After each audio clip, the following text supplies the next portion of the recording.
Hello everyone, कैसे हैं आप सभी लोग। जैसा कि आप जानते हैं एईडीओ का तीसरा शिफ्ट और फाइनल शिफ्ट जो है उसका जीएस का पेपर और हिंदी इंग्लिश का पेपर आज कंप्लीट हो गया। तो हम लोग आज इस लेक्चर के अंदर सबसे पहले कुछ क्वेश्चंस का ओवरव्यू देख लेंगे आज वाले पेपर का कि क्या रहा किस तरह का, ताकि हम लोग बेटर एनालाइज कर पाएँ कि कट ऑफ क्या किस रेंज में जा सकता है। तीनों अलग अलग एग्जामिनेशन, तीनों कट ऑफ को हम लोग बात करेंगे। सबसे पहले देख लेते हैं आज हम लोग कि आज का पेपर का लेवल कैसा रहा और क्वेश्चंस कुछ कुछ हम लोग बात करेंगे। जैसे मैं पॉलिटी वाले सेक्शन पे आता हूँ, एक ओवरव्यू अगर आपको मैं दिखाऊं तो आप देखिए क्वेश्चन 36 है। हालांकि ये आर्टिकल बेस्ड क्वेश्चन है, बट यहाँ पे अगर आप देखेंगे तो ये कह रहा है आर्टिकल को अरेंज करना है संविधान में जिस ऑर्डर पे ये अरेंज हो रहे हैं। तो देखिए चेंज ऑफ स्टेट नेम एक आर्टिकल में ऐसे एग्जाम्पल उठाया हूँ। ये मान लीजिए आर्टिकल 3 में दिया हुआ है कि राज्य का नाम बदलने का बात, अगर आपको बस ये भी मालूम होता तो आप टिक कर सकते थे, क्योंकि दो जो है फर्स्ट नंबर पे केवल एक ही ऑप्शन में है। बेसिकली मेरा फिर यहाँ पे आप देखिए 280 के सामने ये फाइनेंस कमीशन का आर्टिकल और यूपीएससी का आर्टिकल और इलेक्शन कमीशन का आर्टिकल, काफी आसान क्वेश्चन है। 93rd amendment act, again reservation की बात की थी ओबीसी के लिए। देखिए सिंपल सा चीज है, ये सारे के सारे जो क्वेश्चंस आपको एक बार मैं ओवरव्यू दिखाऊं, आप क्वेश्चन बस देखते चलिए। वन लाइनर्स क्वेश्चन देखिएगा इस पेज में, आपको सिर्फ एक स्टेटमेंट बेस्ड है, सारे वन लाइनर्स हैं। इस पेज पे आते हैं, अगेन एक स्टेटमेंट बेस्ड है, बाकी सब वन लाइनर है। यहाँ पर आकर आप देखिए इसको, इस पेज में हमको लगता है बस ये स्टेटमेंट या मल्टीपल ऑप्शंस वाला है, सब वन लाइनर है। ये आपको बस दिखाया जा रहा है। असर्शन रीजनिंग के क्वेश्चंस काफी कम हो गए हैं, ठीक है। कंक्लूजन वाला क्वेश्चन दिया गया है यहाँ पे, जो कि असर्शन रीजनिंग से थोड़ा आसान रहता है कंपेरेटिवली। फिर आपको देखेंगे साइंस के क्वेश्चन का लेवल जो है, एक दो क्वेश्चन छोड़कर लगभग क्वेश्चन जो है वो आसान है, जो एक्सपेक्ट करता है। हमने से बिग बैंग थ्योरी पे क्वेश्चन पूछा गया है, फिर कौन सा लिक्विफाइड एन में से ज्यादा, वो क्वेश्चन पूछा गया है, ठीक है। ये आपको शुभांशु शुक्ला के बारे में क्वेश्चन आपको ऑब्वियस बात आप एक्सपेक्ट करोगे। देन जीएसएलवी, ये सब कौन कौन से जनरेशन के हैं। तो साइंस का भी क्वेश्चन अगर आप देखेंगे इररेस्पेक्टिव, मतलब कोई एक्सेप्शन की बात करें तो ऐसा मैं पॉइंट आउट कर सकता हूँ कि 5 से 6 क्वेश्चन ही मिलेंगे आपको साइंस में जो समस्या पैदा कर सकते थे, जो पहले और दूसरे शिफ्ट में ऐसा नहीं था। काफी सारे क्वेश्चन ऐसे थे जो प्रॉब्लम्स क्रिएट कर रहे थे बच्चों का। अब इसीलिए हम लोग आते हैं फाइनली जिस चीज के ऊपर, चूंकि ये 3 शिफ्ट में हुआ, जैसे इलेक्शन 3 फेज में होता है या 4 फेज में होता है, तो उसका एक एग्जिट पोल आता है आखिरी पोल के, मतलब वोट जो फेज होता है उसके वोटिंग के बाद। जीएस हम जो कोर एरिया मानते हैं, हम जिसके लिए आपके सामने जोड़ रहे हैं, उसका आज कंप्लीट हो गया तीनों शिफ्ट। तो हम लोग ये एक एग्जिट पोल के रूप में लेकर आते हैं। सबसे पहले हम लोग देखेंगे कि क्वेश्चन जो हम लोग ये कट ऑफ प्रेडिक्ट करने जा रहे हैं, या जो हमारा एक ओपिनियन रहा इस एग्जामिनेशन को लेकर, तो उसमें अगर डिफिकल्टी लेवल की बात करेंगे तो पहला और दूसरा ये मोर और लेस सिमिलर नेचर का पेपर था। हालांकि it will always be debatable कि सेकंड वाला टफ था कि फर्स्ट वाला। कुछ बच्चे बोलेंगे सेकंड, कुछ बोलेंगे फर्स्ट, बट मेरा मानना है कि ये दोनों बहुत क्लोजली प्लेस्ड क्वेश्चन पेपर्स थे। वजह ये था कि पहले वाले में पैटर्न जो था और जो क्वेश्चन का लेवल था वो दो सब्जेक्ट का काफी मुश्किल था, हिस्ट्री और साइंस खासकर। पैटर्न ओवरऑल टफ बना रहा था।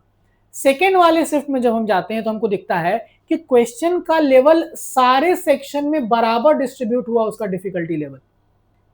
तो कोई एक सेक्शन को भी हम नहीं बोल पा रहे थे कि ये आसान है। हालांकि पैटर्न जो है वो थोड़ा सा इससे आसान हुआ था, लेकिन हर सेक्शन में डिफिकल्टी बढ़ गई थी। तो मोर और लेस बहुत क्लोजली प्लेस्ड है। थर्ड वाला जो पेपर है ये एक इजियर साइड पे हम लोग देखते हैं। तो अगर इसको मैं ओवरऑल ये दूं तो पहला और दूसरा है वो टफ पे ज्यादा रहेगा। So it will range starting from moderate to tough, लेकिन ज्यादा किसकी तरफ इंक्लाइन, टफ। तीसरा वाला जो पेपर है वो मॉडरेट ओवरऑल बोल सकते हैं आप, इसमें टफ जैसा हम लोग नहीं इसको नाम दे सकते हैं। इसीलिए कट ऑफ में आपको अंतर दिखेगा कि पहला और दूसरा बहुत सिमिलरली प्लेस्ड रहेगा। तीसरा वाला जो पार्ट है, तीसरा जो हमारा शिफ्ट है, उसका कट ऑफ थोड़ा सा कंपैरेटिवली हमको लगता है कि ज्यादा रहने का संभावना है।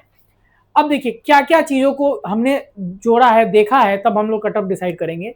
सबसे पहला हाईली स्पेसिफिक टेक्निकल क्वेश्चंस, जैसे फोटोसिंथेसिस के ऊपर अगर आप देखेंगे, एक तो ग्लूकोज मेटाबॉलिज्म पे क्वेश्चन, जेड स्कीम फोटोसिंथेसिस का क्या होता है, ऐसे क्वेश्चंस भी हैं।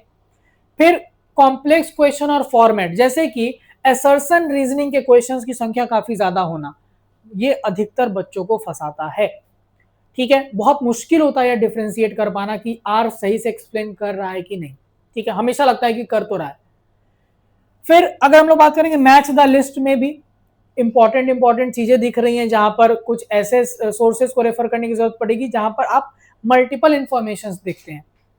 और करेंट अफेयर्स का डेप्थ में अगर बात करें तो 2022 से करेंट अफेयर्स का क्वेश्चन, तो ये क्वेश्चंस का लेवल जो है ना, इस तरह से ओवरऑल हम लोग देख रहे हैं कि बीपीएससी का जो एडीओ का पेपर आया वो थोड़ा सा जो बीपीएससी का सिविल सर्विसेज वाला एग्जाम होता है उससे टफ रहा है। अब इस बेसिस पे कट ऑफ, लेकिन आपको ये भी जानना है दैट 10 के आसपास 10 लाख लोग, अगर अटेंडेंस की बात करें सपोज 9-10 लाख लोग होंगे या 10 के ऊपर ही होंगे, प्लस सीट्स 900 और समथिंग सीट्स है, 930-35, और 1 स्टेज एग्जाम, मतलब डायरेक्ट आपको सिर्फ उतना ही रिजल्ट देना है जितनी सीट है। ये सब कुछ डिसाइड करेगा कट ऑफ को। डिफिकल्टी के कारण ये नहीं कट ऑफ बहुत नीचे चले जाने वाला, ठीक है ना, तो ये ध्यान देना है। आपको बता दें जो भी एडीओ के बच्चे हमारे हैं, एस्पिरेंट्स हैं, अगर मैं आपको बात करूं फर्स्ट जो हमारा और सेकंड जो है, फर्स्ट और सेकंड, अभी मैं जीएस का कट ऑफ बता रहा हूं, फिर कंबाइन आपको मैथ्स रीजनिंग के साथ बताऊंगा, तो ये एक एस्टिमेटेड कट ऑफ लग रहा है आउट ऑफ 100 पहले और दूसरे शिफ्ट के लिए। बता रहे पहला और दूसरा शिफ्ट क्लोजली इसके अराउंड रिवॉल्व करेगा। जनरल यानी अनरिजर्व कैटेगरी के लिए आउट ऑफ 100 70 से 75 का स्कोप लग रहा है, ओबीसी के लिए 68 to 73, EWS 67 to 72, schedule tribe 65 से 70 और शेड्यूल कास्ट 60 से 65। शेड्यूल ट्राइब हमारे यहाँ पर बिहार में थोड़ा सा एक्स्ट्रा ज्यादा कट ऑफ रहता है एससी कंपैरिजन में, तो ये एक एक्सपेक्टेड कट ऑफ लग रहा है महिलाओं के लिए। इसी में आप 5 मार्क्स कम करके अपना स्कोर आप एक्सपेक्ट कर सकते हैं, ये वुमेन के लिए अगर हम बात करें तो।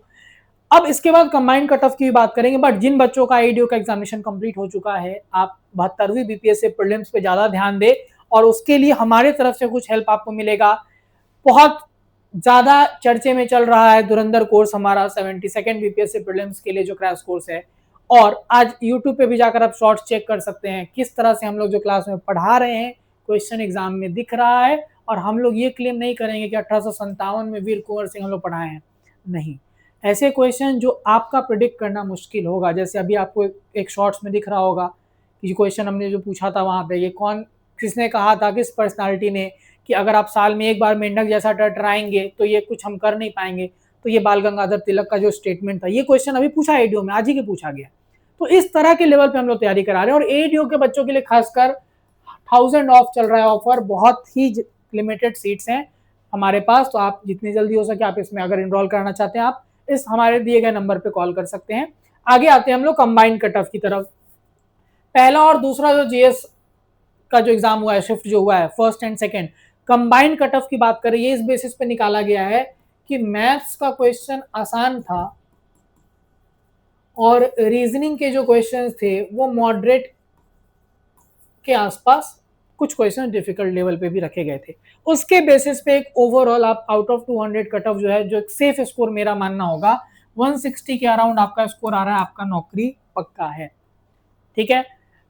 ओबीसी में अगर आप हैं 157 162 के बीच में, फिर 154, इस तरह से आपको ये पूरा कट ऑफ। सिमिलरली वुमेन के लिए -5 से 10 का स्कोर आप डिफरेंशिएट रख सकते हैं, मतलब 150 के आसपास किसी महिला का स्कोर है जनरल कैटेगरी में, तो आप अगेन आपका नौकरी लगभग आप मान सकते हैं कि पक्का हो जाएगा। ये हुआ पहले और दूसरे शिफ्ट के लिए। तीसरे शिफ्ट के लिए अलग से एक मैं कट ऑफ आपको दूंगा, क्योंकि अभी सिर्फ जीएस का एग्जाम हुआ है तो जीएस का ही सिर्फ कट ऑफ बताएंगे। चलिए, यहाँ पर एक और चीज, अगर कोई ऐसे बच्चे ये वीडियो देख रहे हैं जिनको अभी बीपीएससी का एग्जामिनेशन देना है अगले साल जाकर, यानी कि आप बेसिक से फाउंडेशन से तैयारी करना चाहते हैं, तो हमारा आधारशिला कोर्स 4 मई से शुरू हो रहा है। इस कोर्स में आपका जितना समस्या है, जो आप सोच सकते हो, एक सिविल सर्विसेज की तैयारी में आपके सामने जितनी समस्याएं आप सोच सकते हैं, वो सब का सॉल्यूशन एक पर्टिकुलर कोर्स में हम लोग लेकर आए हैं। किस तरह से आपका समस्या होता है एनसीईआरटी क्या पढ़ना है क्या नहीं, उसका रिकॉर्डेड लेक्चर हम दे रहे हैं। आपका समस्या है न्यूज़पेपर कैसे पढ़े, हम लोग उसका डिस्कशन कराएंगे क्लास के बाद। पहली बार ऐसा होगा कि क्लास हुआ और हर दिन का न्यूज़पेपर क्लास में टीचर डिस्कस करा रहा है। पीवाईक्यू आपका समस्या है तो पीवाईक्यू का डिस्कशन कराएंगे। आज जितना कुछ हम पढ़ाए हैं, इससे पीवाईक्यू में जो जो चीज आता है वो आपको बता दिया जाएगा उसी दिन। फिर टॉपिक वाइज माइंड मैप, यानी रिवीजन के लिए एक पेज में आपको पूरा का पूरा समरी दिया जाएगा, वो आपको होगा। फिर प्री और मेंस का एक separate study material, 1-to-1 mentorship जो हमारा यूएसपी है, एक बच्चा आकर मेंटर से कभी भी पूछ सकता है, डाउट क्लियर कर सकता है, जो भी समस्या हो सकता है। ये 4 मई को शुरू हो रहा है। टोटल 14 से 15 महीने में 3 फेजेस में हम लोग इसको कवर करेंगे और स्क्रैच से आपको सिलेक्शन तक पहुंचाएंगे। चलिए, आज का एग्जाम का कट ऑफ पे बात करते हैं। क्योंकि पेपर जो है वो मॉडरेट लेवल का माना जा रहा है आज का पेपर, जैसा बच्चों ने भी कहा है, बट ये भी ध्यान दीजिएगा अगर आसान है तो सबके लिए आसान होगा ना, तो कट ऑफ जो है उसके अकॉर्डिंग हम लोग देखते हैं अगर, तो जो फर्स्ट और सेकंड शिफ्ट का कट ऑफ था उससे 5 मार्क्स बढ़ जाएगा, ठीक है, प्लस 5 मार्क्स यहाँ पे हम एक्सपेक्ट कर रहे हैं जीएस के लिए। ये आपका 75 से 80 के रेंज में जनरल कैटेगरी का और महिलाओं के लिए 70 से 75 के रेंज में कट ऑफ रहने का उम्मीद है थर्ड शिफ्ट के लिए। ये थर्ड शिफ्ट का पूरा कट ऑफ है। आप लोग इसके अराउंड अगर आपका स्कोर है तो आप बिल्कुल सेफ रहेंगे, नहीं तो फिर आप वही रिजल्ट का इंतजार करेंगे। ऑब्वियसली बात है, cut off prediction can never be considered कि हाँ एकदम मैं सही बोल रहा हूँ। ये हम लोग अपना एक्सपीरियंस और हमारा जो एक इनपुट देखा हमने क्वेश्चन पेपर, बच्चों का फीडबैक, इसके अकॉर्डिंग बनाया था। आई होप आप इससे, हो सकता है आप अग्री ना करे जो भी, आप कमेंट सेक्शन में अपना स्कोर जरूर बताएं ताकि हम लोग ये देख सके कि हाँ किस तरह से आप कमेंट सेक्शन से भी एक कट ऑफ प्रेडिक्ट हो सकता है ना, बच्चे अपना स्कोर अगर वहां पे बताते हैं अपना जो जेन्युइन स्कोर है उसको, ठीक है। अगले पर्टिकुलर आपको सेशन में हम लोग जो है वो अदर एग्जामिनेशन और कोर्सेज के साथ आपके साथ जुड़ते रहेंगे। तब तक के लिए बहुत बहुत धन्यवाद।